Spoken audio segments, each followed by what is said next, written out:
His name was David. He was 58 years old. He had worked the same job for 32 years.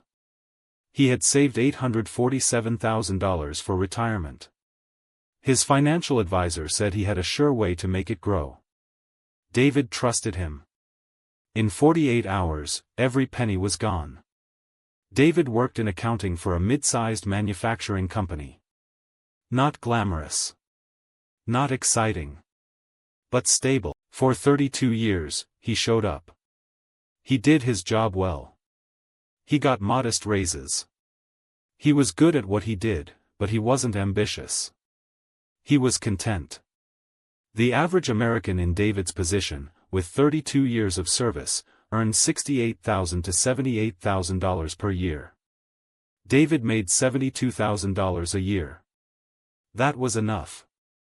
More than enough, really, if you're careful with money. And David was very careful. He never spent on luxury. He never took expensive vacations. He invested in his 401k every year. He lived below his means. By age 55, when most Americans have nothing saved, David had accumulated $847,000. He was ahead of schedule for retirement. He had done everything right. The median retirement savings for Americans age 55, $89,000. David had $847,000, nearly 10x the median. In 2019, David decided it was time to think seriously about retirement. He was 55. He wanted to retire at 62. He needed his savings to keep growing just a little more. 7 more years of growth, and he'd be comfortable. That's when he met his financial advisor, Richard. Richard's office looked like success. He had an MBA from a prestigious school. He had worked in finance for 25 years. His clients loved him. He looked trustworthy. He sounded trustworthy. He had every credential that says, trustworthy. 2019, the average financial advisor earns $85,000 to $150,000 per year. Richard's office implied he earned much more. Richard looked at David's portfolio and said he saw an opportunity. David had his $847,000 spread across standard index funds and bonds, the safe, boring approach. Low risk, but low returns. Richard said he could do better. He described a private investment fund. Not available to the public. Only for select clients. It consistently returned 12 to 14% per year. The stock market, Richard said, only returned 7 to 8%. But this fund had access to institutional trades. It was safer and more profitable. The S&P 500 average return, 10% per year, long-term average. Richard promised 12 to 14% consistently. This is a red flag. David asked about risks. Richard said the fund was very conservative. It had been operating for 15 years. It had weathered the 2008 financial crisis without losses. That sounded good to David. A fund that made money even in crisis. Richard showed him performance statements. Consistent gains. Month after month. Year after year. Never a loss. Richard said he personally had $3 million invested in the fund. A returns graph with no negative months is a red flag. The stock market has losses most years. A fund with 0 losses is either rare to the point of impossibility, or it's fraudulent. David invested $750,000 into the fund. He kept $97,000 in emergency savings, which Richard said was unnecessary, but David wanted to keep just in case. Richard told him to expect quarterly statements showing his returns. The first statement came 3 months later. 2019, David's statement showed a gain of $21,000, a 2.8% quarterly return, or 11.2% annualized. David was thrilled. For the next 18 months, David received quarterly statements. Every single one showed consistent gains. Never a loss. His investment grew from $750,000 to $912,000. Not explosive growth, but solid, predictable returns. Richard called him occasionally, always friendly, always assuring, always confident. David told his wife. He told his children. He told his friends. He had found a financial advisor who was beating the market. He was going to retire at 62 with over $1.2 million. His friends were jealous. He trusted Richard completely. In March 2021, David received a call from his bank. A routine verification call. They were checking in on unusual account activity. The bank asked if David had recently authorized wire transfers to an offshore account. David said no.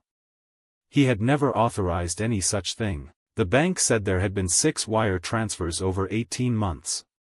A total of $750,000 sent to a bank account in the Cayman Islands. David hung up and called Richard immediately. Richard didn't answer. David called his office. A receptionist answered, sounding confused. She said Richard wasn't in. She didn't know when he'd be back. David asked to speak to the office manager. The office manager wasn't there either. David drove to Richard's office that afternoon. Richard's office had been shut down. Completely abandoned. David started calling the fund. The number was disconnected. He searched online for the fund's name. It didn't exist. There was no website. There were no records. The fund Richard claimed existed for 15 years. It had never existed at all. The entire thing was fabricated. David contacted the FBI. They took a report. They said what he described sounded like a Ponzi scheme, a fraud where early investors receive fake returns, and new investors' money is used to pay those fake returns. The money David saw growing from $750,000 to $912,000. It never existed. It was fake statements. Richard was showing him numbers on paper, numbers that had no basis in reality. All of David's money, $750,000, had been stolen and moved to offshore accounts. $750,000 stolen from David. His entire retirement nest egg. The money he spent 32 years accumulating. Gone in 48 hours when the scheme collapsed. David filed a police report. He contacted lawyers. A detective was assigned to his case. But the detective's words were grim: the money's in the Cayman Islands. There's no legal mechanism to retrieve it. Richard has probably disappeared. We may never find him. David was 57 years old. He had planned to retire at 62 with $1.2 million. Instead, he had $97,000 left. His emergency savings were now his only assets. David lost 89% of his life savings. The remaining 11%, $97,000, is not enough for retirement at 62. David did not retire at 62. He is still working. He took a different job, something less demanding, working part-time. At age 64, he still works. Social Security will give him about $2,400 a month starting at 67. With his part-time job income, he has about $4,000 a month total. Median monthly expenses for a retired American, $4,200. David's income, $4,000. He will live month to month until his death. His wife had to go back to work. She was 62 and had planned to retire. His children, who were about to inherit something, now inherit debt-free but nothing more. David's generational wealth, which he had carefully built over 32 years, was stolen in 18 months by a man with an MBA and an office in a glass building. Here's what kills David the most: Richard was never caught. The FBI still has the case open, but Richard disappeared. He may have taken David's money and David's trust and gone to live in a country with no extradition treaty with the United States. Richard may be living on David's stolen retirement right now. Only 5% of financial fraud cases result in arrests. Less than 2% result in convictions. Richard is among the 95% who will likely never face justice. David's story is not unique. He is one of thousands who fall victim to investment fraud every year. And the system is built to make it possible. Over $14 billion in investment fraud is reported to the SEC every year. Actual fraud is likely 3-5x higher because most victims don't report it. Here's why it works: financial advisors are barely regulated. Richard had no license. He had no registration. He didn't need one. Anyone can call themselves a financial advisor and manage other people's money, as long as they don't call themselves an investment advisor. 63% of financial fraud victims never report it. They're embarrassed.